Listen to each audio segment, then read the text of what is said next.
Hey guys, welcome back. Today I'm doing another requested 10-team full PPR fantasy football mock draft. This time we're going to explore the anchor wide receiver strategy. We'll show you how to win your league by winning your draft. Let's get this fantasy football podcast started right now.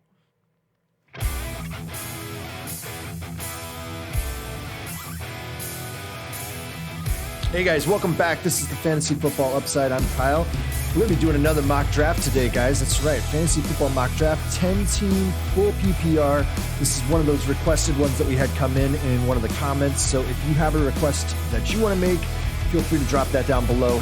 Hit the like button while you're down there as well. And hey, hang around. We're going to be doing a bunch of stuff this season, so feel free to drop down there and hit that subscribe button and come back and see what we've got in store.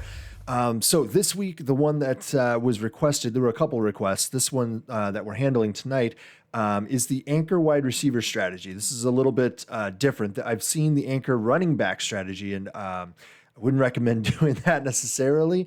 And I don't think I actually advocate for the anchor wide receiver strategy. I can see it working kind of, but based on the 10-team size that this one is, I guess I could see it work. We're just going to try it out and see how it goes though. So let me head over here to our mock draft and let's get going here. So as you can see, we've got it set up for a full PPR. We're drafting from the 8th spot, if I didn't mention that already. And we're going to be using the standard positions that most leagues are going to have, give or take a few. Got a QB, 2 running backs, 3 wide receivers, 1 tight end, 1 flex, defense, and kicker. I keep the defense and kicker in on the draft just because you're going to have people in your league, if you do have defense and kicker, who are going to grab those way too early, and it pushes a few opportunities later into the draft, so keep that in mind. We're going to keep 60 seconds on the clock so we can keep this thing moving, and we'll just get going here. All right, so like I said, it's a wide receiver anchor. The strategy requires that we take a wide receiver at the top. Now, with the 8th pick, it actually kind of makes a little bit of sense. In a 10-team, it's going to be that way kind of. And it's a little bit less risky because you're going to find that there's still decent running back value at the top of the second round. I think, though, it thins out pretty quickly. And this is why I would not advocate actually this strategy, because as you can see, there's still quite a few wide receivers available in the list. We've got all the best ones available, right? Devontae, Tyreek Hill, Stephon Diggs, Calvin Ridley, and a few other guys, Justin Jefferson, DK Metcalf. Those guys are usually 3 or 4 of them available at the top of the second round, especially in a 10-team league.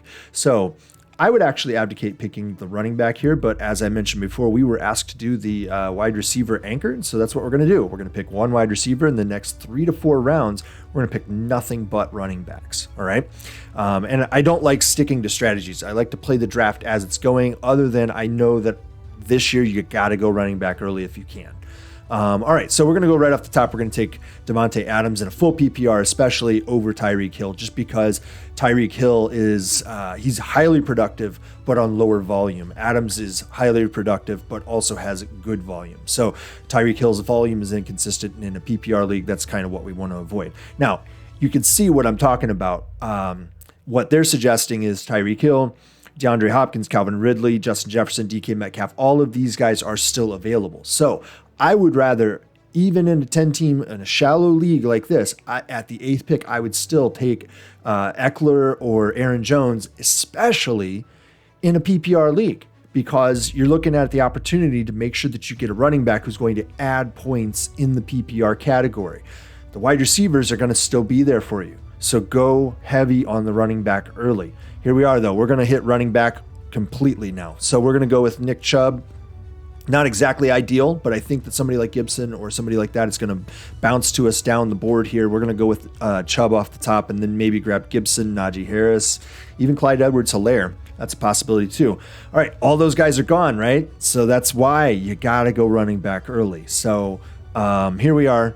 We've got good wide receiver value. It's just not working out. We're going to hit the running backs. This is why I don't stick to a strategy, because there's great wide receiver value. This is also why you should have made that running back pick off the top and then gone wide receiver, because you'd feel a little bit less like you're passing up opportunity here. I don't like DeAndre Swift. Not a big fan. I think Carson is going to have a decent year if he could stay healthy, obviously. Same thing with David Montgomery. And I think that what I'll probably do is go with either Carson or Montgomery here. Dobbins, I think, is in for a little bit of a fall in volume overall. I think is going to cede some to Gus Edwards more than people are anticipating, and so I think he's being overdrafted a little bit. James Robinson, the news out on Etienne is that he's out for the year, so Robinson's up the board there too. I think he's a good option. I wouldn't pick him just yet. I would see what happens next round probably. So I'm going to go with either Carson or Montgomery. I'm just going to go with I think Carson. I want to see what that offense does, but I think they're going to pass a whole heck of a lot more. All right, so Montgomery's still there. James Robinson is still there. Between those two, I would actually probably go with, I think I would go with Robinson at this point. I trust it's kind of crazy, but I kind of trust that offense a little bit more. They're both working with the possibility of a rookie quarterback. Urban Meyer's still trying to play the game skeptical, like he may not start Trevor Lawrence. I don't know why he would start Minshew over Lawrence. I love Minshew, but for what he is to football, not necessarily what he is to the game of football, but to the personality that he brings to the game. I love that. So for me, I'm going to pass on DeAndre Swift still. I still do not like him in the fourth round. I think that he's going to lose a lot of carries to Jamal Williams this year. David Montgomery, he's got no competition probably, or very little. James Robinson, same thing. I don't see them bringing anybody in. And so I'm going to go with David Montgomery here and see what happens. Okay, so James Robinson fell again. So there we go. We've got that perfect opportunity. The news on Darrell Henderson ain't good, right? Because they traded for Sony Michel. So that's not a play that we want to make. I was warning people about that. I kept passing on Henderson earlier in the year, and I kept telling people, you need to wait until the last week before the season starts to make sure that they are not bringing in a vet. Well, guess what? They're bringing in that vet, so Henderson's value is utterly shot. I actually like Mike Davis. People are down on him for some reason. I can't really figure it out. I think Mike Davis is going to be a bell cow this year, and I think he has the possibility of finishing as an RB1 or high-end RB2. I'm down on Josh Jacobs. I think he's going to lose out carries to Kenyon Drake, and so I'm going to go with James Robinson here or Mike Davis. Those are the two that I like out of this spot here. We're in the fifth round. I think we're going to have to start peeking back at wide receiver, tight end, QB, all that stuff next round. Again, what we already have is Chubb, Carson, Devontae Adams, David Montgomery, and so we're dropping, an RB1 onto our bench here, guys, as far as like just what they're slotting in the draft, positions. All right, so let's run back over here to wide receivers, start trying to hit that heavy. I think this is why the strategy is a little bit wacky. You end up focusing on, I got to catch up, I got to grab something to make up for ground lost. And instead, I'd rather that you approach it from the standpoint of knowing where your tiers are and how those tiers are going to disappear relative to one another during the course of a normal draft. That way you can kind of anticipate the play that's going to be going on. Again, hit running back early, especially in PPR, even if you're in the back of the first round.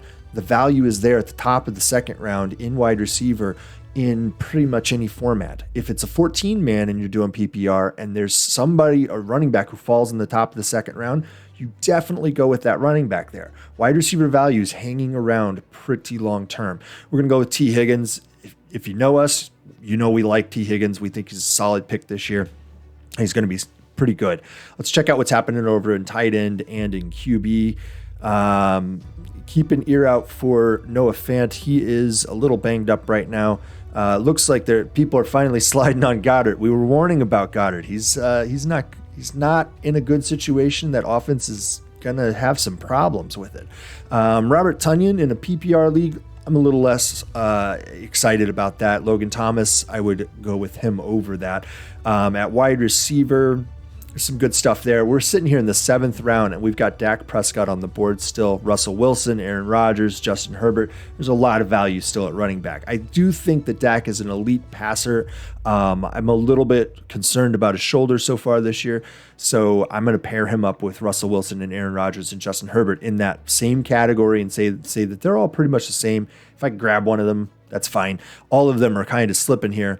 Wide receiver is where we got to get back and get some value, I think, and that's where we're stuck with this strategy. I think that I'm going to go with Cooks here. I do like Cooks. I think that it doesn't really exactly matter who is going to be passing him the ball. The dude balls out. He catches a lot. People pass up on him. He's not very old. Go check his age. He's not very old, but he's been killing it in the league for a while. All right, Debo's still hanging there. I think that what we're going to do, though, is try to check out on QB and tight end, see if that's a move we want to make. Yeah, we could go with Russell Wilson or Aaron Rodgers there. All the tight ends are still there pretty much that we discussed already. I do prefer to grab Logan Thomas or Robert Tonyan out of the group that's sitting here at the top of the list. And I don't know who I would grab after that. QB, it's thinning out a bit, but there's a few more guys I would be willing to wait on. And we're going to be waiting for a while, so I don't want to risk it. I'm going to go ahead and grab Logan Thomas here. It is a slight bit of a reach at this point, but only by a few picks. But based on the fact that we're sitting at the back or the front of rounds, pretty much, we have to be willing to make a reach that could be a half round to a full round sometimes. All right, let's see what happened over at QB. We're at the 9th round. Yeah, a lot of those guys went off the board, but I was comfortable considering Tannehill, Brady, Stafford, Burrow. Yeah, even Matt Ryan maybe, but I don't have to. I'm going to go with Tannehill. I think he's the consistent and solid guy. I think Tom Brady has the potential to be as well. Something about that offense, and I don't think they're going to ask him to do as much as before. He's going to be doing a lot of...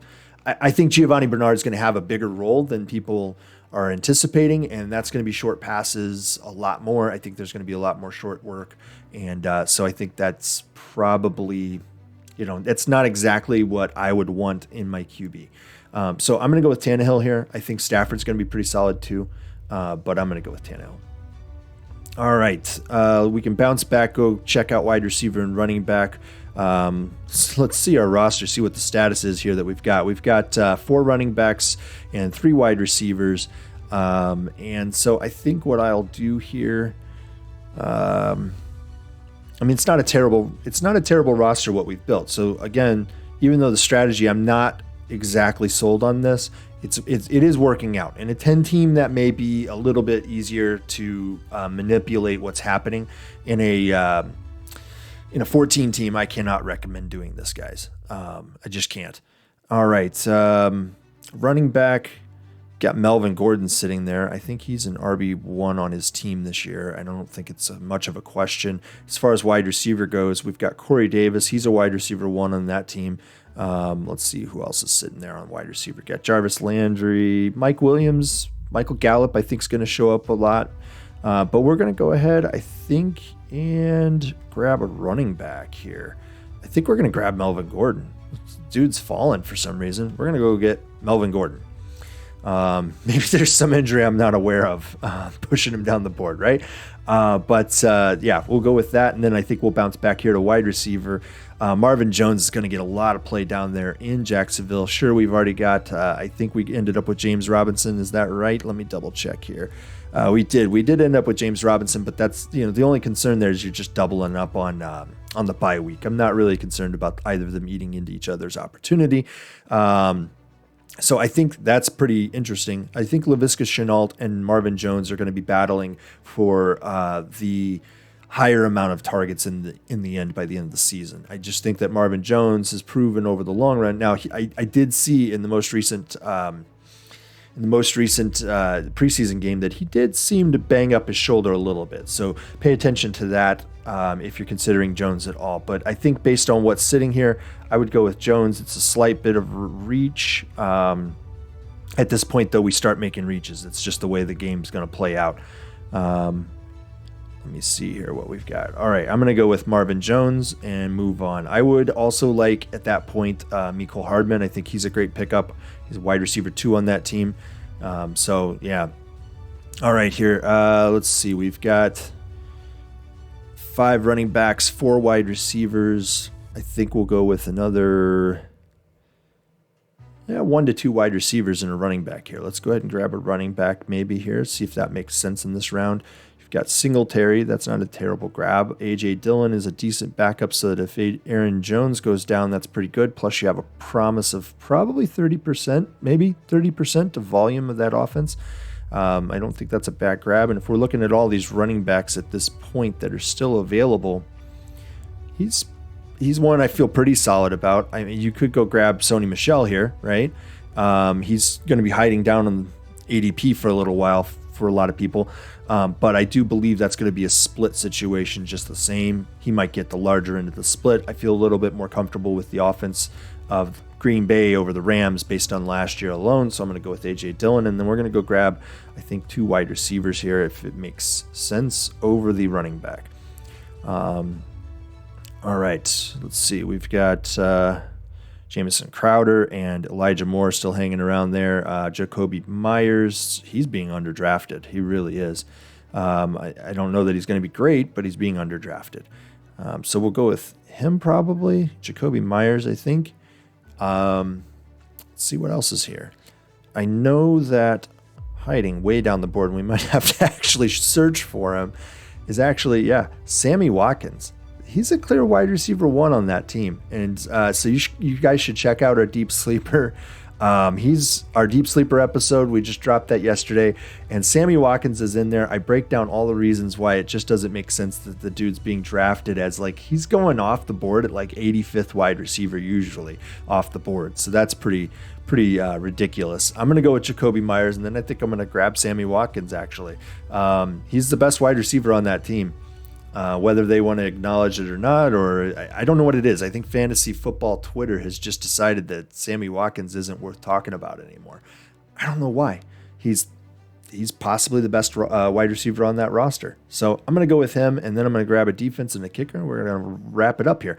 All right, defense, a few have come off the board. I think the Colts are going to be pretty solid this year. I actually would prefer them out of the groups that I'm seeing. I like the Chiefs a little bit too, but I'm going to go with the Colts here. And then kicker-wise, I'll just grab whatever's available. I actually like Jason Sanders a lot. He actually killed it last year, if you were paying attention. Our power rankings are almost like a cheat code for a kicker and defense. So make sure you check out our website. It's ffbupside.com. Get on our premium resources, and you're going to be able to watch our power rankings as they evolve through the course of the season. And you're going to start spotting trends and seeing players who are popping up in our power rankings who are not necessarily popping up in the overall points so far at whatever point it might be. And that's going to be like a premonition for you. It's going to tell you exactly who you should be looking at before anybody else in your league is looking at these guys. And kicker and defense, it's almost like a cheat code. It just straight up tells you who you need to have on your roster. And if you can go grab those guys, you should go do it. Jason Sanders was actually one of those guys last year. He ended up finishing, I think, first or second in our power rankings, and he killed it. And so we're going to go with him right now. I don't know if that's worth it or not, but that's what we're going to do. All right, guys, that's going to do it for this one. I just wanted to say, though, that, I wouldn't necessarily stick to a specific strategy. I would stick to figuring out what the best pick is at that moment and knowing how you want to build your roster. Don't decide by round that you're going to build this way. Instead, decide by the tiers of the players, the rankings that you develop for yourself or that you're stealing from us. Feel free to do so. But I wouldn't stick to a strategy that tells you must pick at this round, this position. It's not going to make sense. You're going to miss out on players who fall. You're going to miss out on opportunities to make moves and to draft outside of that. If somebody figures out what you're doing, they're going to start sniping you. There's all kinds of bad things that can run from that. I think it's a good strategy if it's loose, if you're very loose with it. And I wouldn't do this outside of a 10-team league. I wouldn't even try it in a 12-team league, and absolutely not in a 14-team league. I might do a running back anchor in a 10-team, but that's about all I would consider. Just because I know that the value is there in the second round for wide receiver. It's pretty well there in the third round, but it thins out so fast on running back that if there's a guy who falls into the second round, if you're so strict about sticking to this strategy, you're going to have a problem because that's the guy you should take, that running back, not that wide receiver, right? So sticking to a strategy that tells you what to do by round it's driving with your eyes closed, guys. It's not the greatest thing to do. All right, so that's going to do it for this episode. Hopefully that helps out if anybody was curious about this strategy. Now you got an idea of what it is. And so I'll drop another mock tomorrow, and I hope that helps. See you again next time, guys. Bye.